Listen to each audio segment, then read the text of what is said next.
नमस्कार साथियों, आपका स्वागत है हमारे अपने YouTube channel top rankers by Shri sir में। साथियों, मैं हूं श्री कृष्ण शेंडे। आपको आज हम शेयर करेंगे कि किस तरह के एसएससी बोर्ड एग्जामिनेशंस में जो क्वेश्चंस हैं पूछे जाते हैं।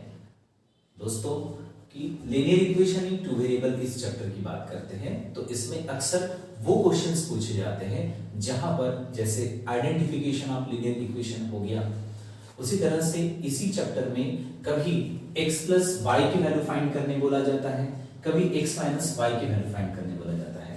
तो इसके लिए हमें क्या होते हैं, तो दो लीनियर इक्वेशन दिए होते हैं जिन्हें हम simultaneous linear equation in two variables बोलते हैं। ये 1 मार्क्स के लिए क्वेश्चन पूछा जाता है। अब इसी में एक एक्टिविटी बेस्ड क्वेश्चन आने की संभावना है जो आप लोगों को बोर्ड एग्जामिनेशंस में टू ड्रॉ द ग्राफ के लिए एक्टिविटी पूछ सकता है। ग्राफ ड्रॉ करने नहीं, टू ड्रॉ द ग्राफ के लिए क्वेश्चन पूछ सकता है।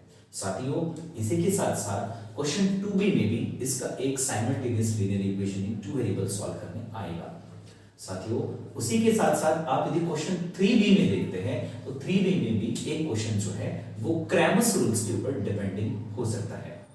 इसी के ऊपर एक डिटरमिनेंट प्रोसेस के ऊपर भी, जिसमें सॉल्यूशन ऑफ डिटरमिनेंट जो है उसके ऊपर भी एक क्वेश्चन रहेगा। साथ ही साथ आप यदि देखें तो इस इक्वेशन में क्वेश्चन 4 में भी एक वर्ड एग्जांपल जो है, या क्वेश्चन 3 में जो है एक वर्ड एग्जांपल आने के चांसेस है। इसके बाद हम बात करेंगे क्वाड्रेटिक इक्वेशन की। तो क्वाड्रेटिक इक्वेशन में दोस्तों identification of quadratic equation, discriminant की वैल्यू कैसे पहचानते हैं, एबीसी की वैल्यू कैसे डिटरमाइन करते हैं, इस तरह के क्वेश्चन जो है वो 1 मार्क्स के लिए आने के चांसेस है। साथ ही साथ स्टैंडर्ड फॉर्म लिखना क्वाड्रेटिक इक्वेशन का, और इसी दौर में थोड़ा आगे चलते हम तो क्वाड्रेटिक इक्वेशन में जिसमें डिस्क्रिमिनेंट के ऊपर भी एक एक्टिविटी बन सकती है। साथियों, क्वेश्चन नंबर 2b में जो है वो क्वाड्रेटिक इक्वेशन में एक ऐसा क्वेश्चन आएगा जिसमें उसे ये कहेगा कि solve the quadratic equation by using factorisation method. मैं समझ सकता हूं कि आपको फैक्टराइजेशन मेथड जो है वो इजीली आ जाएगी।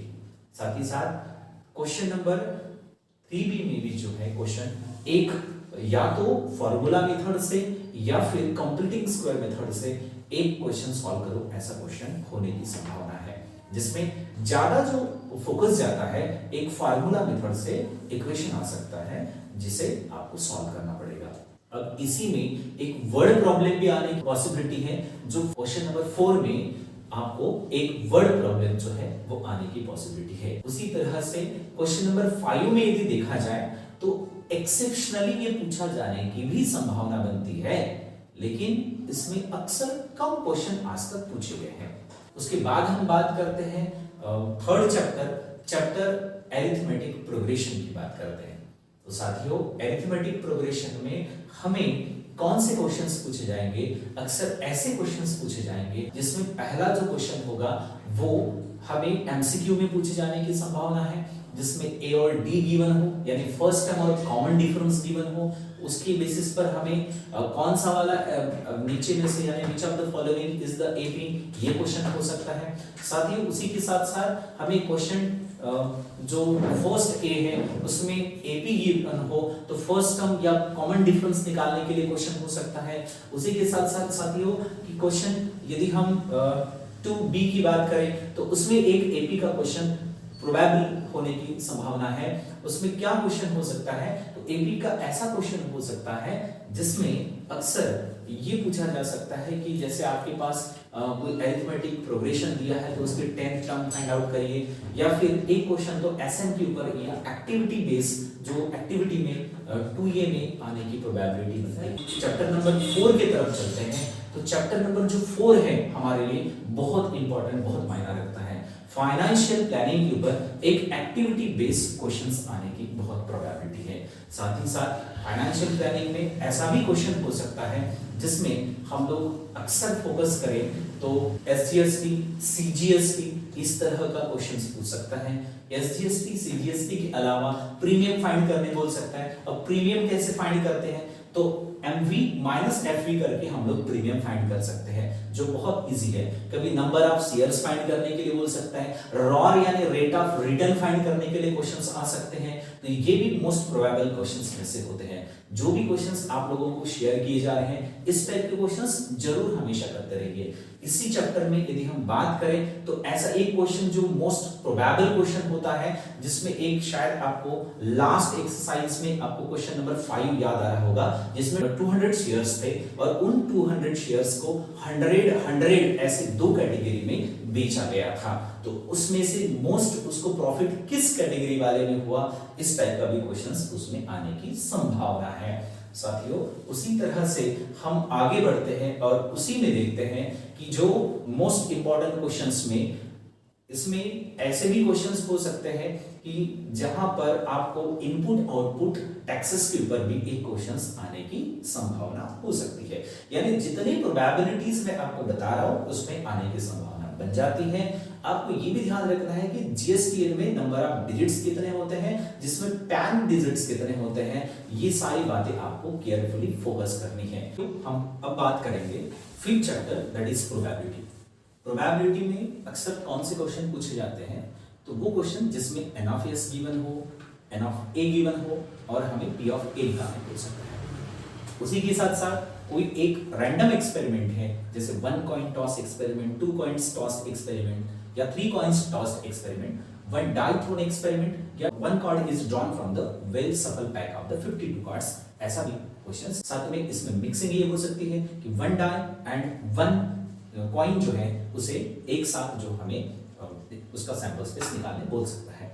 साथियों, उसी के साथ साथ इसमें ऐसा भी क्वेश्चन हो सकता है जिसमें कुछ इवेंट्स के इवेंट पॉइंट्स राइट करने बोल सकता है यूजिंग द डिजिट्स लाइक 0, 1, 2, 3, 4, 5 और 2 डिजिट नंबर इज फॉर्म। इसके लिए भी हमें सैंपल स्पेस लिखने बोल सकता है। अब इसी के बेसिस पर कुछ ऐसे इवेंट्स बना सकता है कि ऑड नंबर्स कौन से हैं, इवन नंबर कौन से हैं, ऐसे क्वेश्चंस भी उसके ऊपर हो सकते हैं। साथियों, इसी के साथ साथ ऐसा कोई कमिटी वाला क्वेश्चन हो सकता है, जिस कमिटी वाले क्वेश्चंस में ये देखा जा सकता है कि 2 बॉयज या 3 गर्ल्स की कमिटी या 2 मेंस एंड 3 वुमेन्स की कमिटी, या इसमें कोई रैंडम चेंजेस वो कर सकता है।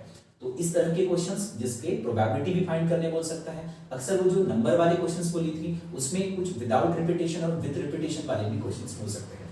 एक और क्वेश्चन ऐसा आ सकता है कि जिसमें अक्सर बॉल जो होते हैं, किसी बैग से बॉल विड्रॉ करने की प्रोबेबिलिटी वाले क्वेश्चंस, जिसमें 3 रेड 2 ब्लू या 3 जो ब्लैक बॉल्स हैं या ग्रीन बॉल्स हैं, ये कंटेन करने की मतलब सैंपल स्पेस में गिवन होगा, तो उसका सैंपल स्पेस राइट करके कोई एक पर्टिकुलर इवेंट गिवन होगा तो उस इवेंट की प्रोबेबिलिटी फाइंड करने को बोल सकते हैं। साथ में एक 1 मार्क्स के लिए ये क्वेश्चन बनता है कि जहां पर p ऑफ a गिवन है, n ऑफ s गिवन है, तो हमें p ऑफ a कॉम्प्लीमेंट निकालने बोल सकता है।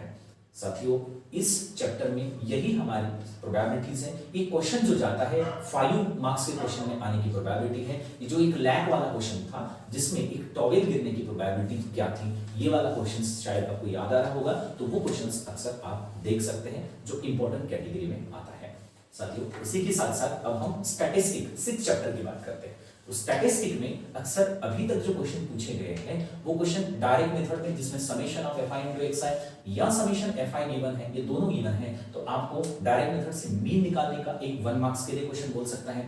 साथ ही साथ आपको एक 2 मार्क्स के लिए क्वेश्चन ये भी पूछ सकता है कि डायरेक्ट मेथड से मीन एक स्टैटिस्टिकल फ्रीक्वेंसी टेबल गिवन है, तो स्टैटिस्टिकल डाटा यानी फ्रीक्वेंसी टेबल उसमें गिवन है, तो आपको डायरेक्ट मेथड से मीन फाइंड करने बोल सकता है। साथ ही साथ साथियों, आपको ये भी क्वेश्चन आ सकता है कि अज्यूम मीन मेथड या स्टेप डेविएशन मेथड, ये दोनों मेथड में से एक क्वेश्चन आपको निश्चित ही आएगा जहां पर आपको मीन निकालने को कहेगा।